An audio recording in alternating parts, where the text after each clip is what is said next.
우리 사람들은 계획을 하면서 살아갑니다. 계획이 없는 사람이 없습니다. 하루의 계획도 있고, 한 달의 계획도 있고, 1년의 계획도 있고, 일생 전체를 걸쳐서 내가 어떻게 해야 되겠다, 일생을 계획하는 그러한 계획도 있습니다. 하나님은 우리에게 계획할 수 있는 그런 지능을 주셨습니다. 그러니까 계획할 수 있는 것이 결코 잘못된 것이 아니고, 이것은 하나님께서 우리에게 내려주신 아주 좋은 은사라고 하는 것을 알 수가 있습니다. 그러니까 우리가 어떤 것을 계획하는 것은 당연하다고 생각합니다. 이건 당연한 것이다. 그런데 계획을 하는 것도 내가 예를 들어서 내가 가지고 있는 지식, 내 경험에 따라서 어떤 것을 계획하면 그 계획이 점수가 좋지 않습니다. 또한 내가 갖고 있는 계획이 혹시라도 사탄이 주는 계획이 있을 수 있거든요. 사탄이 내 마음을 점령하고 사탄이 내 머리의 역사에서 계획을 세우는데, 이 계획이 허탄한 계획을 세울 수 있고 망하는 계획을 세울 수 있고, 이 계획대로 하면은 내가 큰 문제가 발생하고 남에게도 해를 끼치는 그런 계획도 있다는 거예요. 그래서 사람은 계획을 한다고 그 계획을 무조건 우리가 잘했다고 도장을 찍어줄 수가 없어요. 우리의 모든 계획은 정당한 것이지만 항상 이 계획이 하나님 앞에서, 하나님, 제가 이 계획을 세웠는데 이 계획 하나님 이거 점수 매겨 주세요. 동그라미를 5개 하실 겁니까? 4개 하실 것입니까?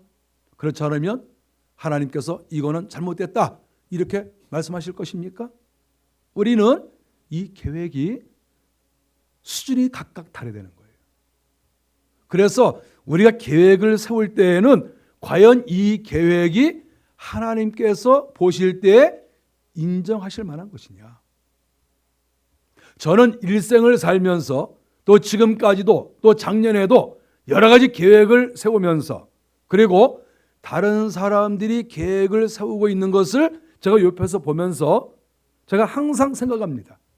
이 계획이 몇 점짜리인가? 여기에 정말 하나님께서 기뻐하시는 것이 몇 프로고, 또 사탄이 혹시라도 여기에 역사한 것은 아닌가? 그것을 제가 아주 면밀하게 봅니다.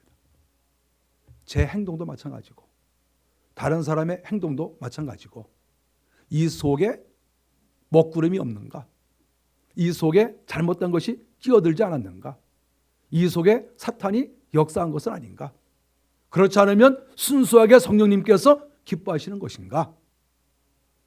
인간의 계획을 우리는 작은 것이라도 큰 것은 말할 것도 없고 하나님 앞에서 냉정하게 봐야 됩니다. 하나님, 내 계획이 정말 성령께서 기뻐하시는 건가요? 내 계획이 혹시라도 마귀가 수석거려서 한 것은 아닌가요? 내가 마귀에게 영향을 받은 것은 아닌가요? 이 계획이 내가 시기 질투로 일어난 것이고 내 욕심으로 혹시라도 계획을 세운 것은 아닌가요? 이것을 냉정하게 봐야 됩니다. 그래서 성도들은 어떠한 계획이 있을 때 그 계획을 놓고 하나님께 기도할 수밖에 없어요. 그래서 우리는 기도해야 됩니다. 그런데 신기한 것은 내가 어떠한 계획을 놓고 기도를 하면 여기에서 걸러질 것이 걸러져요. 만일에 이 계획이 성령께서 기뻐하시는 것이라고 하면 그 문제를 놓고 기도할 때 마음에 감사와 기쁨과 은혜가 넘치고 생수가 철철 넘쳐요. 제가 왜 이런 경험이 없겠습니까? 그런데 만일에 내가 가지고 있는 계획에 불순물이 끼어들면 마음이 자꾸 걸려요. 이게 뭔가 기도를 해도 기도가 잘 나오지 않고 기도를 하는데 뭔가 이렇게 걸리는 느낌이 듭니다.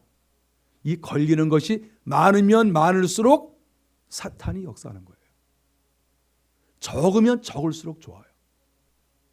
내가 어떠한 문제를 놓고 하나님께 1시간, 2시간, 3시간 기도하는데 계속해서 내 속에서 생수가 넘치고 기쁨이 넘치면 그것은 성령이 기뻐하시는 것이고 내 속사람도 압니다. 정말 하나님께서 기뻐하시는구나. 그것을 알게 됐죠. 우리는 한 해를 살아갈 때 수많은 계획을 세우게 됩니다.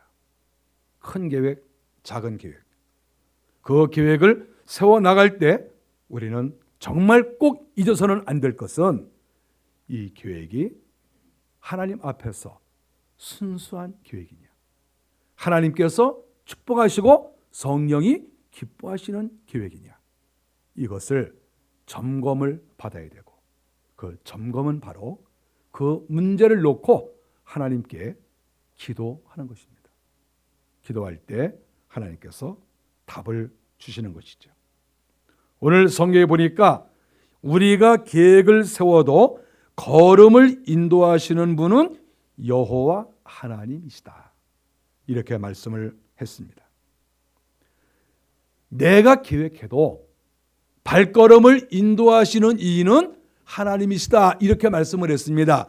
여기에는 여러 가지 뜻이 있습니다. 우리가 먼저 생각할 것은 뭐냐 하면 하나님께서 기뻐하시는 계획을 세웠으면 100% 하나님께서 인도하신다는 뜻이지요. 하나님이 기뻐하시니까.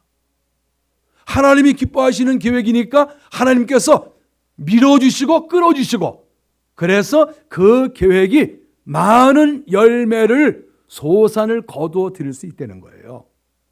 그래서 열매를 기다리려면 우리는 이 계획이 하나님 앞에서 인정을 받아야 됩니다. 만일에 내가 가지고 있는 이 계획이 하나님의 뜻이 아니라고 하면 하나님께서 끌어주시거나 밀어주시지 않는다는 뜻이 아닙니까? 왜냐하면 걸음을 내가 인도한다 하셨으니까 만일에 내가 어떠한 계획을 세우고 내가 걸어가는데 만일에 하나님이 기뻐하시지 않으면 하나님께서 너와 함께 할 수 없다. 내가 내 발걸음을 도와주거나 발걸음을 함께 하거나 내 발목에 내가 힘을 줄 수가 없다. 이렇게 말씀하실 것이 아니겠습니까? 그런데 더 무서운 게 뭐냐 하면 우리가 주님께서 원하시는 길이 아니고 사탄이 시켜서 사단의 작용에 의해서 우리가 어떤 계획을 하고 그리고 걸어가지 않습니까? 그러면 거기에 사탄이 따라 붙습니다. 이것이 가장 무서운 거예요. 성령께서 기뻐하시는 계획을 가지고 가면 성령이 따라 붙습니다. 성령이 움직이시는 거 여러분 알지 않습니까? 성령 움직이세요. 성령이 사람을 따라다녀요. 그런데 그 계획이 마귀적이거나 정욕적이거나 세상적일 때 그때는 마귀가 따라 붙는 거죠. 우리가 이거 심각한 얘기입니다. 내가 행동을 어떻게 하느냐에 따라서 나에게 무엇이 따라오느냐가 결정이 되는 거예요. 우리가 길거리에서 내 복장이 깔끔하고 정말 조심스러우면 사람이 함부로 하지 않습니다. 내 복장이 문제가 되면 이상한 사람 따라옵니다. 똑같은 거예요. 우리가 영적으로 바로 서 있고 성령이 인도하시는 길을 가면 성령이 따라오세요. 함께 하시고 우리의 발걸음을 인도하시고 내 생각이 잘못되고 하나님이 기뻐하시지 않는 그런 계획을 세우고 내가 가면 사탄이 슬슬 따라옵니다. 그럼 어떻게 될까요? 사탄이 우리의 발목을 잡지 않겠습니까? 우리를 넘어뜨리려고 하지 않겠습니까? 우리를 시험 들게 하지 않겠습니까? 우리에게 잘못된 생각을 갖게 하지 않겠습니까? 그래서 결국을 우리를 망하게 하는 길로 사탄이 인도하지 않겠습니까? 이것은 동화가 아니고 이건 실제예요. 이건 실제입니다. 실제. 이건 동화가 아니에요. 그래서 하나님께서는 항상 우리에게 마음을 지키라고 하셨고 우리가 항상 내 마음에 성령을 모셔야 성령이 내 속에 계시든, 성령이 내 옆에 계시든, 성령이 앞서시든 뒤에 계시든 내 마음에 성령을 모시고 성령에 따라 움직여야 성령께서 내 주변에서 역사하신다. 이것은 실제인 거예요. 이것은 신비요 한편 무서운 일입니다. 우리가 1년을 살아갈 때 건성건성 살아갈 수가 없어요. 우리가 앞으로 1년을 살아가야 되는데 생각 없이 살면 안 됩니다. 내 마음 먹은 것 여하에 따라서 사탄이 따라올 수도 있고 성령님께서 강하게 역사할 수도 있어요. 근데 그것은 누가 책임을 져야 됩니까? 내가 책임을 져야 돼요. 나는 내가 책임을 지는 것이죠. 이것을 성경이 가르쳐주고 있습니다. 그러므로 우리가 어떤 계획을 세워서 나갈 때 항상 정욕에 따라서 계획을 세우지 말고, 욕심에 따라서 계획을 세우지 말고 하나님께서 기뻐하시는 대로 계획을 세우고 나가야 할 것이다. 이것을 저희들에게 가르쳐주고 있습니다. 저는 인생을 살면서 많은 사람도 보지만 제 자신도 늘 살펴봅니다. 저는 제 자신을 살펴보는 시간을 아주 많이 가지고 있습니다. 하루에도 1시간, 2시간 날마다 저를 돌아봅니다. 날마다. 저는 다른 데 별로 나가지 않거든요. 저는 사람도 잘 만나지 않고 밖에 나갈 일도 별로 없으니까 날마다 저는 교회에 있으면서 성경을 읽든 설교 준비를 하든 제 자신을 돌아보든 기도하든 이렇게 시간을 보내거든요. 제 자신을 날마다 돌아봅니다. 내 마음속에 욕심에 따라 내가 어떤 것을 결정하지 않는가?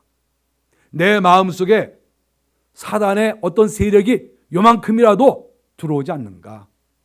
그것을 날마다 생각합니다. 날마다 생각합니다. 하나님 앞에서. 사람이 보든지 말든지 그게 중요한 게 아니라 하나님 앞에서 날마다 나를 돌아보지요. 내가 정말 몇 프로 순수한가? 하나님이 나를 몇 프로 순수하다고 말씀하실까? 이것을 매일같이 생각하는 거예요.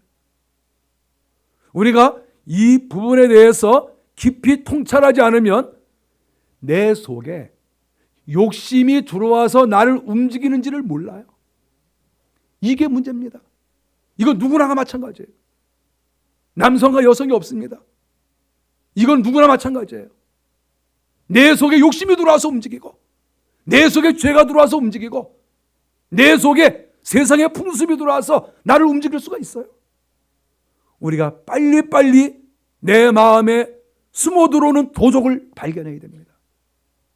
이 도적놈을 잡아야 되는 거예요. 이 도적놈을 어떻게 잡습니까?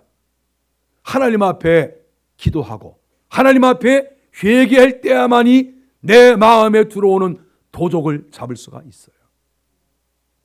이 도적을 잡지 않으면 나는 잘한다고 하는데, 나는 굉장히 거룩하다고 생각하는데, 나는 바른 길을 가고 있다고 생각하는데 나중에 보면 내 마음을 도적맞고 내 인생을 도적맞고 나로 인해서 많은 사람에게 영적으로 물질적으로 손해를 입히는 이러한 일을 할 수가 있다는 것이죠. 저는 많은 사람들을 보면서 정상적인 사람이 많이 있지만 어떤 사람은 비정상적인 사람도 많이 있습니다. 정상일 수가 없는 그런 사람들이 많아요. 그 이유가 무엇이겠습니까? 마음을 도적맞은 것이죠. 도적놈이 마음을 훔쳐간 것이죠. 마음을 조금 훔쳐갈 수 있고 또 많이 훔쳐갈 수 있어요. 많이 이상한 사람은 많이 뺏긴 거예요. 조금 이상한 사람은 조금 뺏긴 거예요. 이거 무서운 일입니다. 우리가 마음을 많이 뺏긴 사람, 정신을 마귀에게 많이 뺏긴 사람은 정말 심각한 거예요. 많은 사람에게 문제를 주는 것이죠. 그래서 저는 날마다 생각하는 것과 마찬가지로 여러분들도 1년을 사시면서 날마다 여러분 자신을 돌아봐야 됩니다. 기도하시면서, 회개하시면서, 정말 제가 세상에 마음을 뺏겼나요? 마귀에게 마음을 뺏겼나요? 정말 내가 100% 성령께서 제 마음을 주장하십니까? 우리는 순간순간 날마다 치열하게 이 부분에 나아가고 추가하지 않으면 우리는 이상한 사람이 될 수밖에 없고, 마음을 도적맞은 사람, 인생을 도적맞는 사람, 시간을 도적맞는 사람이 될 수밖에 없다 하는 것을 우리는 기억해야 됩니다. 저는 목사이기도 하지만 한 사람의 성도로서 하나님 앞에서 1년 1년을 살아가고 있는데, 저는 1년 1년 살 때마다 기쁩니다. 저는 한 해를 살면서 금년에도 하나님 1년 살게 해주셔서 감사합니다. 저는 하나님께 감사했습니다. 또 한 해가 온 것이 너무나 감사해요. 주님, 또 한 해를 살게 해주셔서 감사합니다. 또 한 해도 열심히 살게 해주세요. 제가 열심히 살 거거든요. 작년에도 열심히 살았고, 재작년에도 열심히 살았고, 그전에도 열심히 살았고, 2017년도도 주님 제가 열심히 살겠습니다. 주님께 영광을 올려드리고 열심히 살겠어요. 저는 한 해 한 해를 맞이할 때마다 기쁩니다. 기대가 됩니다. 주님께서 금년에 저를 어떻게 쓰실까? 주님이 저를 통해서 무슨 일을 하실까? 내가 주님 나라에 어떠한 도움이 될까? 그 생각을 하면서 제가 또 금년을 삽니다. 저 나이 먹은 거 축하해 주세요. 축하해 줄 수 있습니까? 저를 축하해 주십시오. 목사님 한 살 또 더 드셨군요. 축하해요. 그래. 제가 이따 여러분 축하해 드릴게요. 나이 드신 거 알았습니까? 나이 들으신 것을 여러분 축하받아야 됩니다. 축하받는 1년이 되어야 됩니다. 정말 여러분 저 축하해 주세요. 목사님 1년 또 잘 사셨군요. 또 2017년도도 열심히 한번 살아보세요. 그렇게 축하해 주셨으면 좋겠어요. 이 자리에 계신 여러분들, 왜 오늘 이 밤에 나왔습니까? 하나님 앞에 바로 한번 살아보려고, 은혜 속에 살아보려고, 1년을 주님께 맡기려고 나온 거 아닙니까? 주님께 맡겨보십시오. 성령께 맡겨보십시오. 멋지게 1년이 사라집니다. 정말 저는 너무 좋아요. 1년 1년 가는 게 너무 좋아요. 이렇게 빨리 10년 지나갔으면 좋겠어요. 저는 나이 드는 게 너무 좋습니다. 하늘나라를 바라보고 주님을 바라보니까 하루하루 지나가는 게 너무 기쁘고 흥이 돋고 보람이 있고, 여러분 하나님이 우리에게 허락하신 이 생애는 너무나 소중하고 아름다운 것입니다. 이 멋진 인생을 저와 여러분이 사셔야 됩니다. 발자국을 여기 이렇게 그려 놓으셨죠? 발자국이 이렇게 있는데, 이 발자국은 여러 가지 의미가 있습니다. 지금 한 사람이 걸어간 발자국이 보이죠? 우리가 이것을 여러 가지로 해석할 수 있습니다. 먼저 첫 번째 해석은 주님께서 걸어가셨는데 우리 성도가 뒤따라가면서 주님이 밟으신 그 발자국을 또박또박 조금 더 틀리지 않고 걸어갔을 경우에 이렇게 될 거라고 생각합니다. 여러분 그렇게 살고 싶지 않습니까? 주님의 발자국과 내 발자국이 일치되는 거, 이거 귀한 거지요. 또 하나 우리가 상상을 한다고 하면 이 발자국이 한 사람이 걸어간 발자국인데 요 옆에도 똑같이 발자국이 하나 날 수도 있겠죠. 그것은 주님께서 걸어가시는데 주님과 손을 잡고 걸어가면 요 옆에 또 다른 발자국, 내 발자국이 생기겠지요. 우리가 그렇게 또 볼 수도 있습니다. 제가 오늘 이 발자국을 보면서 그 생각했어요. 또 하나가 있습니다. 또 하나는 내가 주님의 등에 엎혀서 가면 발자국이 있을 필요가 없겠죠. 또다시 첫 번째로 돌아가는 것이죠. 제가 마음속으로 아까 이거 제가 이 사파는 제가 만든 게 아니거든요. 제가 이렇게 보면서 그 생각을 했습니다. 주님과 동행을 할 때에는 옆에 발자국이 하나 더 생겨야 되는데 이것은 동행은 아니고요. 주님께서 걸어가신 발자국을 뒤에 또박또박 틀리지 않고 걸어가면 이렇게 되겠지만 제 소원은 어떤 거겠습니까? 저는 주님한테 업혀가고 싶어요. 주님이 좀 무거우시겠지만 그래도 주님 업혀가고 싶어요. 제가 이거 보면서 그런 생각을 했습니다. 여러분 생각은 어떻습니까? 제 생각이 좀 좋지 않습니까? 여러분이 기도하시면서 제 마음과 같았으면 좋겠어요. 보시면서 이거를 그냥 뭐 그림이네 이렇게 생각하지 마시고 믿음의 눈으로 바라보면서 주님, 제가 어린아이가 되어서 주님의 등에 업혀가게 하시고 혹시 제가 약해지고 다리가 부러지면 주님께서 나를 이렇게 양을 목자가 안고 가듯이 주께서 저를 이렇게 안고 가시면 제 발자국이 무슨 필요가 있겠습니까? 이런 마음으로 기도하시고 사시면 금년 한 해가 너무나 멋질 것이다. 이런 마음을 갖습니다. 오늘 저와 여러분이 2016년도를 보내고 2017년도 송구영신 예배를 함께 드리게 돼서 기쁘게 생각합니다.